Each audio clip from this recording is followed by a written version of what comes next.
Hello, everyone, and welcome to episode 21 of Let's Play Dead Space. This episode's going to be a little bit different than usual because while we did record this a few days ago, we recorded the rest of the game. We beat the game, so there's going to be 4 more episodes. It only recorded my half of the conversation. I have never had that happen with OBS before, and I have no clue what happened or why it happened. So we are post-commentating this, and you're going to lose any audio that you would have gotten from the game otherwise. Anyways, as always with me is Dalton. Say hello. Hello. And it kind of sucks to lose the original commentary, but what can you do? You gotta salvage it somehow, and this is the way. Yeah. Do you think I should put background music in this, like background music from the game? Yeah, that would make more sense, I think, too. Yeah, I think that would be a little bit better than just you and me talking. Yeah. Need some ambiance. So it has been a while since the last upload of Let's Play Dead Space, and beyond what I just described, there were other reasons for that. Namely, after we uploaded the last episode, I had ordered a new case and a new CPU liquid cooler for my PC. And I wanted to get my PC transferred over to that before we started recording again, just in case something went wrong. I didn't want to, record 4 episodes, edit one of them, and then have to, transfer everything back over to my hard drive and potentially lose the footage that I was working on. You know what I mean? Yeah. So I wanted to make sure that I got the PC up and running in its new case and everything before that. Speaking of which, I really like this case, dude. Yeah, I think it was pretty nice. I like how it has disk drives. Yeah, I specifically wanted one with disk drive. I own so many games on disk that I was like, I need a disk drive. Yeah. I own a shitload of physical copies of old PC games and shit like that, and it's a Blu-ray drive too, so I can play Blu-rays with it, which is kind of nice. Yeah, because you can't afford not to have a disk drive for the games you have. Yeah, kinda. Yeah, pretty much. Because I was thinking about getting a disk drive for mine too, but I just don't use discs that often for PC, so it doesn't really. I don't really need one for my case, but for you, it's a different story. Yeah, for me, like I've had a disc. Not having a disk drive in my PC is such a weird, bizarre idea to me. Yeah, I mean, it is for me too. Because I have had disk drives in my PC for more than 20 years that I've been building them. Like, dating back to, 97, 97, maybe 98, was the very first time that I built a PC. And that was, that would have been, a Voodoo Banshee card, which was, okay, I don't know if you know this, but the way they originally released the Voodoo cards, and I'm going off on a tangent and getting off topic here, was, it was a supplemental card for your 2D video card that would add 3D acceleration to it, right? Yeah. And then someone was like, you know what, we should make a standalone version of that. And that was the Voodoo Banshee, and that was the video card that I had. Oh, okay. Yeah, I see what you mean. Yeah, it was pretty cool. And it was a big deal back then. 3DFX was a huge deal back then. Yeah, because at the time, more and more games are coming out with 3D rendered graphics, and yeah, this was during the PlayStation N64 era when 3D graphics was... Everything had to be going 3D. yeah, it was becoming the new standard at the time. Yeah. It was still really pricey, I would assume, to get one of those cards. Yeah, it wasn't cheap, but hey, you could run Quake better on it. It looked better. Yeah, true. Run at higher resolutions. Anyway, I really like this new case. It makes cable management a fucking breeze, which I'm sure you're familiar with how cable management works now that you've built your own PC for the first time. Yeah, the more options for cable management, the better, that's for sure. Yeah. And people saw my photos and someone was like, man, you need to do better cable management. I'm like, trust me, if you saw what was behind this, you would understand that I did very, very well on cable management. There is a fucking rat's nest like behind the plate where all the cables are routed. It's tied together. It's about as neat as you can get given how many cables there are, but it looks a hell of a lot better. Beyond that, I got a liquid cooler for my PC, and I've never had a liquid one before. I've always had fans. Was it easy installing? It's surprisingly easy. Like at first we had a little bit of trouble with it because we got one side fastened down too tightly and couldn't get the other side to fasten down properly because the screw wouldn't reach all the way because the one side was fastened down so tight. And then we couldn't figure out why the CPQ was overheating. It turns out that was why. It just wasn't pressed enough against it to cool it properly. Yeah, because I would assume it has to be really firm against it. Yeah, well, for it to have any effect. So are case. Same thing is true of a CPU fan. But once we got that working, we got it installed, and it works great. And I tell you, it is so much more quiet, dude. Hi. What's that? Okay. I have no clue what you're... No, it was my dad. Oh, okay. I am really impressed with just how quiet it is, though. Like, there is like zero noise coming from that. There's obviously a little bit of noise coming from the case fans, which there are 3, I think.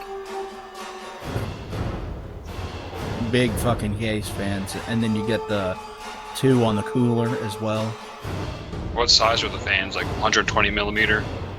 I think so. No, they're 240. Oh, okay. So we got like a couple of fans hooked up to the radiator, which you need a radiator to vent the heat. And that's hooked to the top of the case, and it works really well. So I'm really happy with it. That's good to hear because it's always good getting a new PC. Well, I'm not up to getting new PC yet. Just thus far, I have bought the case. I have bought the CPU cooler, and obviously I got the 1660 Ti video card, which I'm really happy with. Which isn't as good as yours because yours does ray tracing.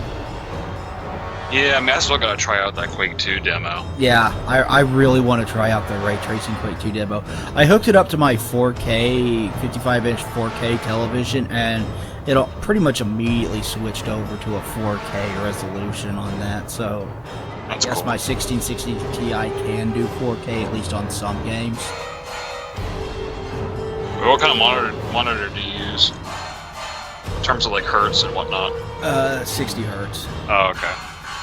Nothing too fancy, but we kind of, given that we are using given the switch box that we're using, which can hook up 2 monitors to it, and you can just switch back and forth between a few different computers with the 2 monitors, it makes more sense than having a more modern, higher resolution kind of thing. Like, the switch box does not do HDMI. So we're stuck with VGA and DVI. Oh, okay. So I got it. So for my video card, it's got DVI and HDMI and DisplayPort. So yeah. I have a DisplayPort to VGA, so I can hook both monitors up to my fucking computer. VGA still lives. Yeah, it works. That's what I used for the longest time. Yeah. honestly. Yeah, I remember going over there, and I think the first time I met you, you were still using a fucking widescreen, I was full using- screen monitor, weren't you? Yep. Windows XP and oh man, all that jazz. And I was like, who the hell still has a full screen monitor at this point? I mean, it worked great for retro games. I got to give it that much. But Yeah, that's about it, though. yeah. I did do a video in between episodes of Let's Play Dead Space. So there, if you guys didn't see it, I did a video where I discussed the PlayStation Classic and why it is worth your time as an emulation box. First off, the goddamn thing's $30 at this point, and if you can't just look at the games and go, yeah, I can get $30 of fun out of that, are you high? Yeah, really. Second off, the modding community is fucking amazing for this thing. Like, there's two big mods, one called BleemSync, which is what I use, and then the other called AutoBleem, and I haven't really tried out AutoBleem. That I show off BleemSync, and it comes with RetroArch, which is a kind of an all-in-one emulator for PC that comes with a shit ton of cores to support a shit ton of old systems, and you can make playlists that for each individual system and all this kind of stuff. And if you've never used RetroArch for emulating video games, it's really, really fucking cool. Beyond that, it also lets you easily install any PlayStation game that you want on it. That's cool. So I have all of my PS1 games that I own on disc on my PlayStation Classic. And that is like... that's like 45, 50 games that I added to it. There's a shitload of them. That's dinging. What's that? I said that's like 45 or 50 PlayStation 1 games that I added to mine. Damn it, that's worth it alone. Yeah. But I also added Doom and Doom 2 and Final Doom and what is the one that John Carmack made? Not John Carmack. John Romero made recently. Sigil, I think. Yeah, I added Sigil as well. And then I added Quake,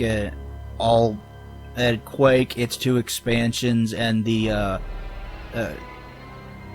Defense of the Ancients expansion, 5th episode for Quake that Machine Games made. You remember that from like a few years ago? Yeah, that's right, yeah. It's really... Because didn't they share the video they made for that? id Software did, yeah. Oh, yeah, that's right. I remember that. id Software shared my video that I made showing that off. If you have not played that, the level design, it's actually really good. Like, you'll look at that and you'll play New Order and Old Blood, and you'll go, what the hell happened to Machine Games since then? Because they haven't been the same.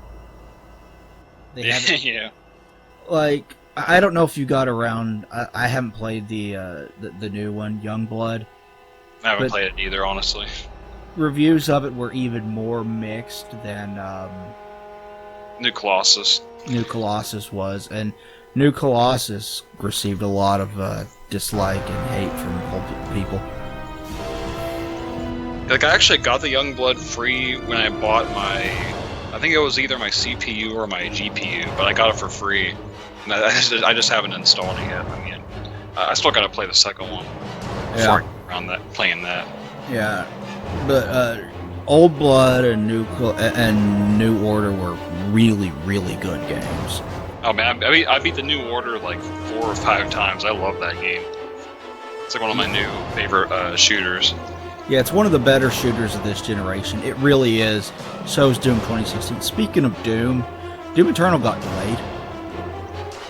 I mean, I guess it's a necessary evil for making the game better, but yeah, it's still disappointing. Yeah, I would rather get a delayed game than get Fallout 76. Yeah, or any incomplete game or unsatisfactory game. Yeah, I was just using Fallout 76 as an example of an incomplete game, but It's a good example. oh god, and it's Bethesda just fucking pissed away all their goodwill with that one game.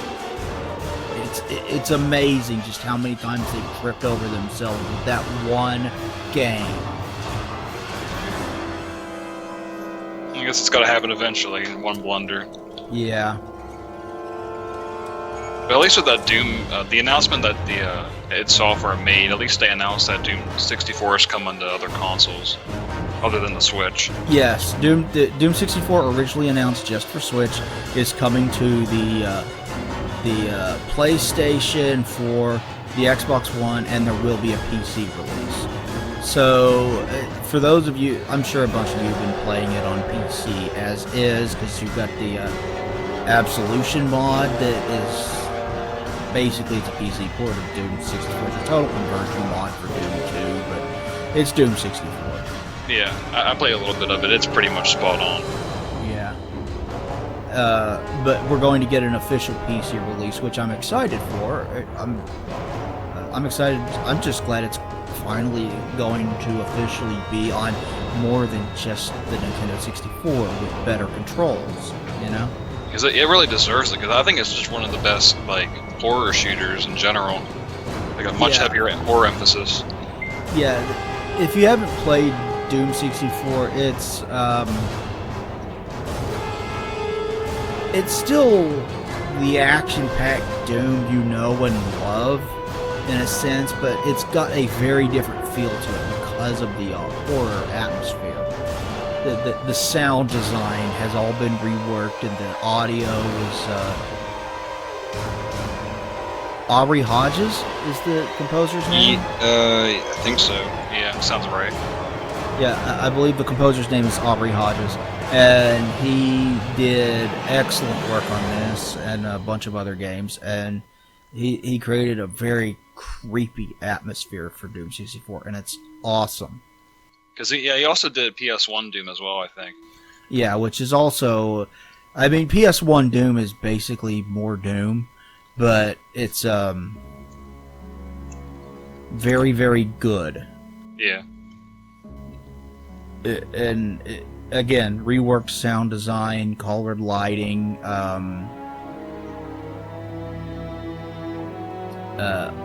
new hellscape fucking audio for the soundtrack, and it's really creepy and very well done. It's a creepy little kid, like, screaming and moaning type of shit. Yeah, it works very well, and if you've never played that, I'd highly recommend both of them. Oh yeah. But, yeah. The 20th, that's when it comes out. Same day as, Animal Crossing. Yeah. Animal Crossing and Doom Eternal going head to head. It's the duality of man. Yeah. A couple weeks before that, on the 3rd, we're getting the Final Fantasy VII remake, and a bunch of people are pissed off that it's only part 1, but hey, at least that they warned you ahead of time that you're getting an incomplete product. Like with Final Fantasy 15, they just ripped parts of the story out and excited. I know this is important backstory for the character and everything, but we're going to resell it to you as DLC. It's kind of fucked up. Yeah, it is. So no wonder people don't like that game. Yeah, there's a lot of people that really don't like that game, and that's a large part of the reason why. It's still better than 13. I fucking hate 13. It seems like the Sonic 06 of Final Fantasy, from what I hear. Well, it's not broken. I mean, it's not That's kind of exaggerating it, but you know what I mean. Yeah, I know what you mean. It's not flat out broken like that fucking Yeah, game really. is, but Yeah, really. it ain't good.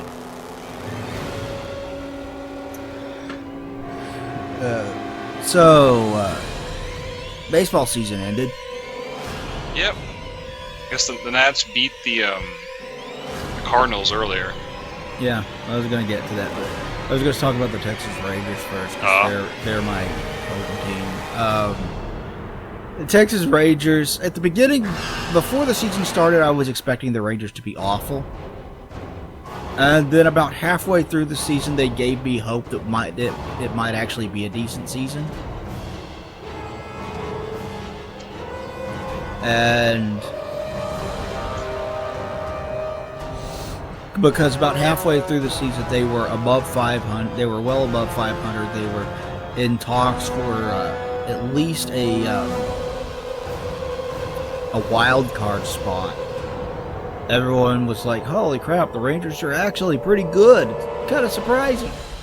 It's like, yeah, it's awesome, isn't it? And then the second half, they just fell the fuck apart. Holy shit! Like, they went from 9-10 games above 500 to 6 games below 500 at the end of the season. God damn. And that is how they send off the ballpark in Arlington. And it sucks that the last season, like, I would have loved for the last season to be one final trip to the playoffs, but obviously that didn't happen.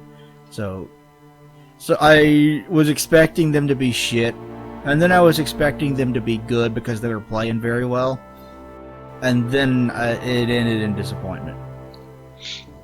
It sounds like a baseball, back and forth. Yeah. Like 1 minute they're good, 1 minute they're bad. At least they sent off Globe Life Park with a final series win against the Yankees. The last series of the season, they took 2 out of 3 from them and won the final game ever played in Globe Life Park. So I'm happy for that, at least. That's good. And then we got to the first round of the playoffs, and it was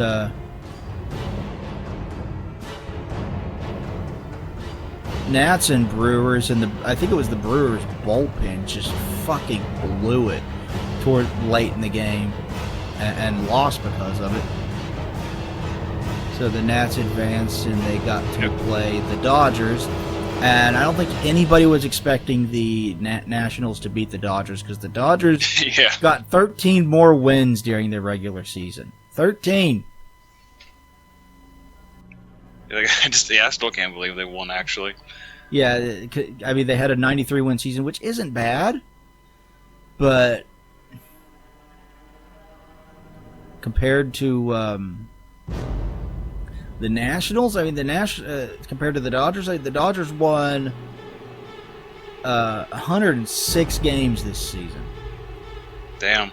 They had the best record in the National League by 9 wins.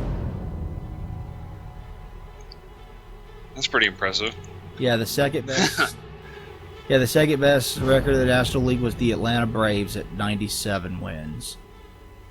So, though I don't think anybody was expecting the Nationals to come out on top, and especially given the Nationals' history of choking in the playoffs.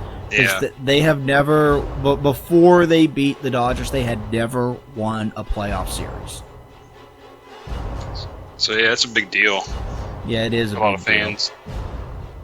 It is a big deal that they beat the Dodgers, and my Braves.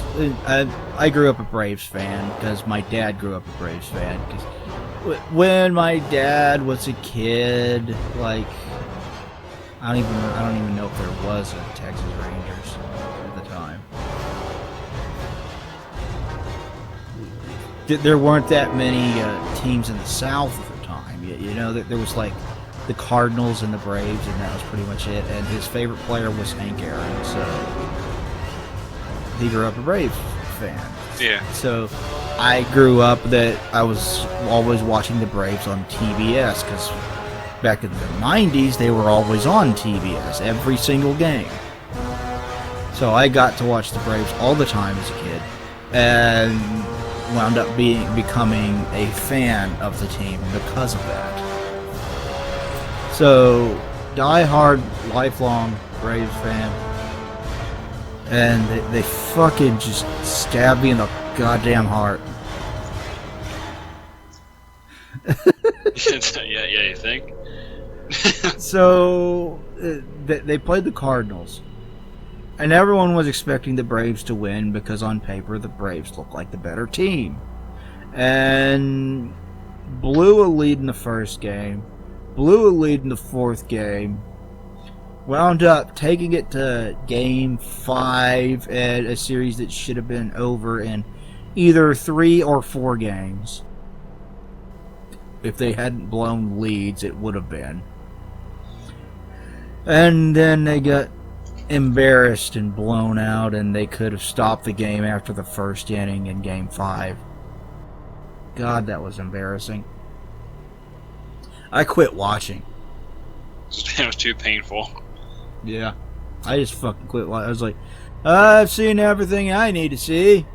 Don't need to see any more of this game, because this is an embarrassment.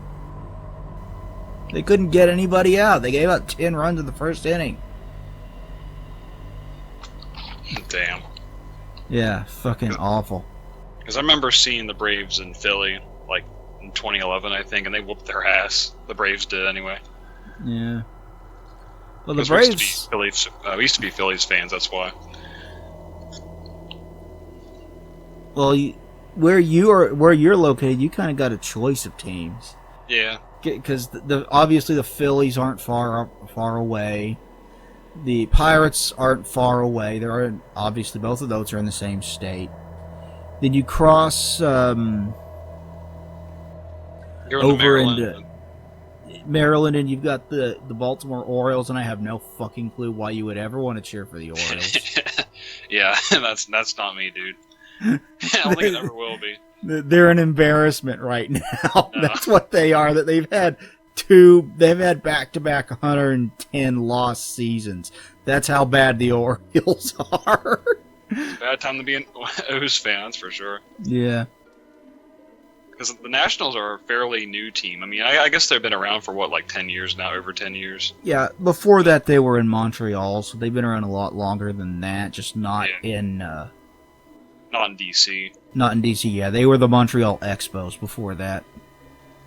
Because the stadium was built in, like 08 or something like that. Yeah, something like that. It's a pretty nice stadium.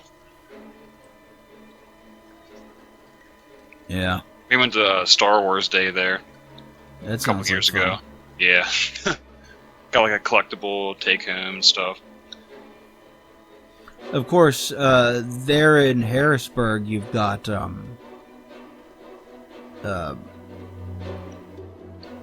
their minor league team. What the fuck is their minor league team called?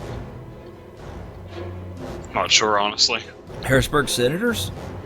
Is that it? It could be. I don't remember, but Harrisburg has the Nationals minor league team. They actually had after Steven Strasburg came back from Tommy John surgery, they had a game where he went out there and pitched, and he pitched a no-hitter while he was there too. That's pretty nice. Yeah. He was pitching to talent that is below him, essentially. He's an elite pitcher in Major League Baseball, so, and he was pitching to AAA, AA talent. People that aren't quite ready for Major League Baseball yet. It seems kind of unfair at first. Yeah, but that's kind of how rehab works. I mean, and it works great for the teams themselves because they get to. It's a good practice. Yeah. Yeah, the teams get to have superstars come in and play, and you bet your ass that gets asses in seats. You can go see the big league players come and play in our little 12,000 seat ballpark, you know? Yeah. So it works out great for them. They get lots of ticket sales from that.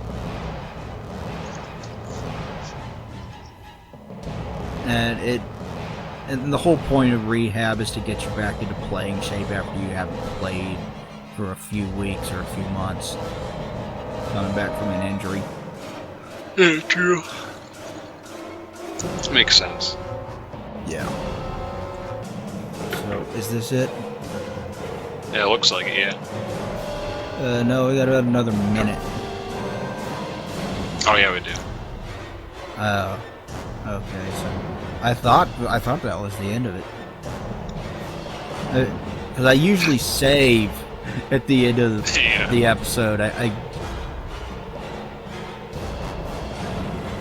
No, this was just divided up. Never mind.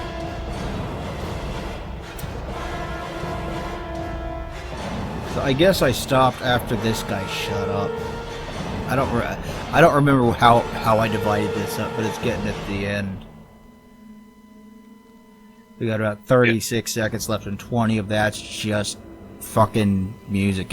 Yeah, this guy becomes a. I remember that guy becomes a necromorph because he believes in Scientology.